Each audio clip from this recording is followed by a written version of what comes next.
şerefli Türk milleti.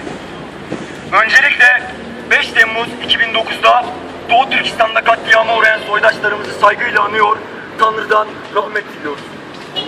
Türklük ölçütünün nüfus kağıdı olduğu bu günlerde dış Türklerin yaşadığı acılar hala devam etmekte, Türkiye Cumhuriyeti hükümeti de bu alanlara sessiz kalmaktadır.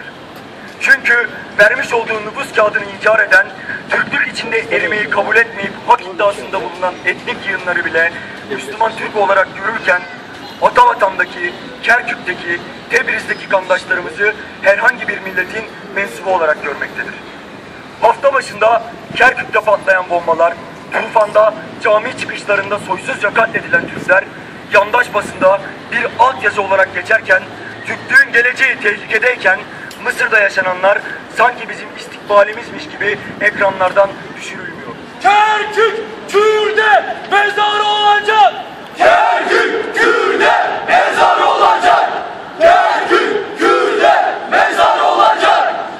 Milliyetçilik adına parmağınızı kıpırdatmayacak olduğunuzu biliyor, lakin insanlık adına, İslamiyet'in ulu önderi olduğunu iddia eden Kravatlı Bey'e soruyoruz.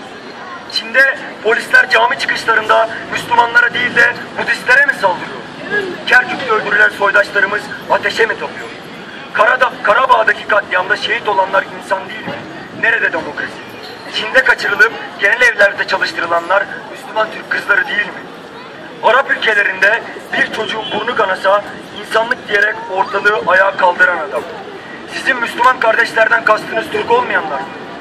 Türk milleti Şeref Hüseyin'in ayaklanmasıyla Osmanlı'dan ayrılan Filistin'e değil, Osmanlı için savaşan Urumçi'ye ağlar, Karabağ, Tebriz'e ağlar, Kerkük'e can bağlar. Kerkük Türk'tür, Türk kalacak! Kerkük Türk'tür, Türk kalacak! Kerkük Türk'tür, Türk kalacak!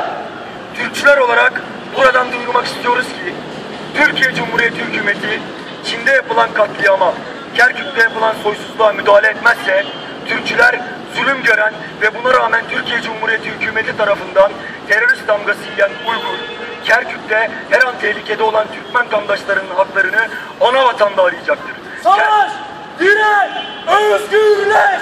Savaş, diren, özgürleş!